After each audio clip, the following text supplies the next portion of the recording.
چلے گئی کہ ہم روزے کو مصیبت سمجھتے ہیں کہ ہم نے دیکھو محبت میں انسان کیا کچھ نہیں کرتا.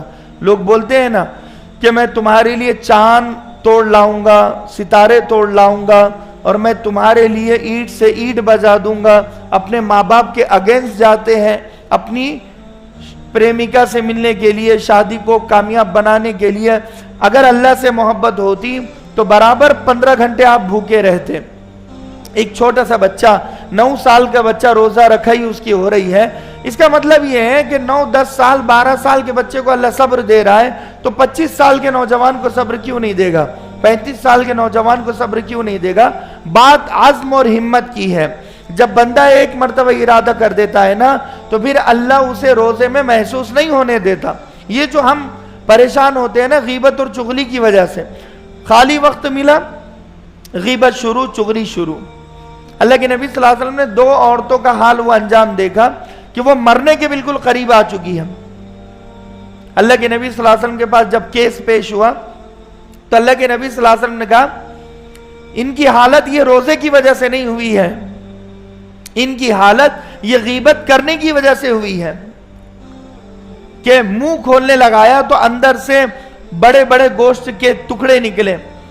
کہا تم نے جس کی غیبت کی ہے اس کا گوشت تم نے کھایا ہے, تمہارا روزہ باقی نہیں رہا. اگر میں روزہ ہوں تو اس کا مطلب یہ ہے کہ میں پانی اور کھانے سے بچوں گا, اس کے علاوہ مجھے غیبت اور چغلی سے بھی بچنا ہے. کیونکہ غیبت کو بھی میں ایک طرح کا گوشت سمجھوں, چغلی کو بھی میں ایک طرح کا گوشت سمجھوں. جیسے ہم گوشت سے نفرت کرتے ہیں, کچے گوشت سے. کچا گوشت کوئی نہیں کھاتا, پکے گوشت سے سب محبت کرتے ہیں, نفرت تو کوئی نہیں کرتا جو پکا ہوا گوشت ہوتا ہے. اگر میں کہوں پکے ہوئے گوشت سے ہم نفرت کرتے ہیں تو آپ کہے کہ بھئی آپ کرتے ہو کہ ہم تو نہیں کرتے. تو کچا گوشت جو ہوتا ہے نا اس سے نفرت کرتے. تو یہاں پر اللہ کے نبی نے فرمایا جو غیبت جس کی کر رہا ہے وہ اپنے بھائی کا کچا گوشت کھا رہا ہے, یہ اس سے مراد ہے. تو اسی لیے اپنے روزے کو مشکل نہ بنائے, آسان بنائے. ہارون رشید رحمت اللہ علیہ کے زمانے میں ایک عیسائی عالم آیا اور کہنے لگا کہ آپ کے قرآن میں آپ کا دعویٰ ہے کہ ہر چیز موجود ہے, تو مجھے بتائیے صحت کے حوالے سے بھی کچھ موجود ہے, ہیلتھ کے بارے میں بھی کچھ موجود ہے. ہارون رشید کے دربار میں علماء بیٹھے ہوئے ہوتے تھے, وہ بیچارہ نیک بادشاہ تھا, علماء بیٹھے ہوئے ہوتے تھے. تو کہا کہ کوئی عالم ہو تو اس کا جواب دو. اب وہ بھی عالم تھا, وہ حکیم بھی تھا. وہ جو عیسائی عالم تھا اس زمانے کا بڑا مشہور حکیم تھا اور عالم بھی تھا. وہ کہنے لگا اگر کوئی ہو صحت کے حوالے سے تو بتاؤ. تو ہارون رشید نے جب کہا کوئی ہو تو بتاؤ, تو علی بن حسین کھڑے ہوئے جو حضرت امام اعظم ابو حنیفہ نعمان بن ثابت رحمت اللہ علیہ کے سلسلے کے بڑے زبردست عالم ہیں اور شاگرد بھی ہے. تو حضرت علی بن حسین جب کھڑے ہوئے ہیں تو آپ نے کہا بالکل ہے. کہا کہ کیا ہے؟ کہا کلو وشربو ولا تسرفو, کھاؤ پیو مگر اسراف مت کرو. اسراف مطلب اوور ایٹنگ, زیادہ کھا لینا.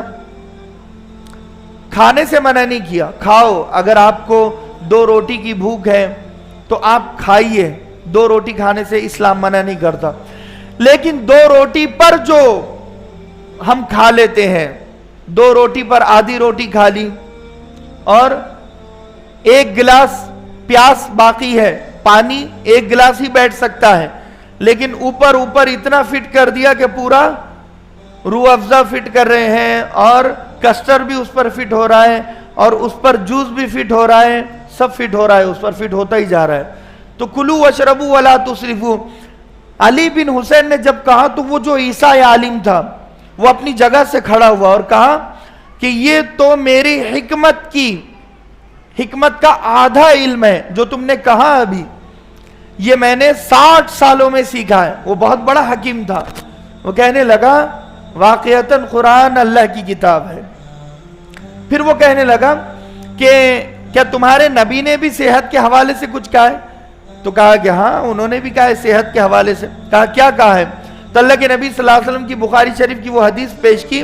کہا کہ معدہ تمام بیماریوں کی بنیاد ہے, اس کی جڑ ہے.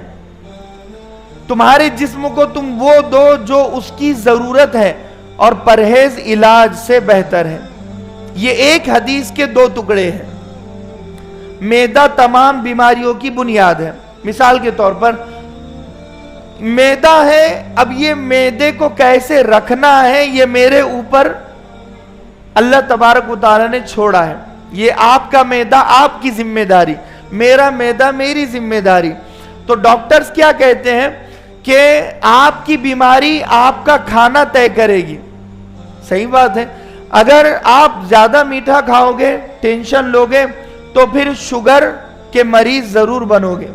اگر آپ زیادہ چٹپٹا کھاؤ گے اور زیادہ تیز کھاؤ گے تو بی پی کے مریض بن جاؤ گے, السر ہو جائے گا, السر بیماری جو ہوتی ہے.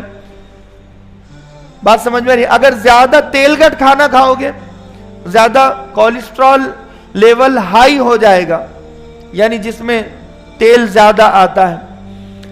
تو یہ سموسے میں نے کھائے ہیں, یہ تیل گٹ کھانا میں نے کھایا ہے, یہ میٹھا میں نے کھایا ہے, تو یہ کھانا اندر گیا تبھی تو شوگر پیدا ہوئی ہے, تبھی تو السر پیدا ہوا ہے, تبھی تو بی پی کا مریض میں بنا ہوں. تو اللہ کے نبی نے جو بتایا نا کہ میدا تمام بیماریوں کی بنیاد ہے, یعنی ہر کھانا اس کی بیماری کو طے کرتا ہے. بات سمجھ میں آ رہی.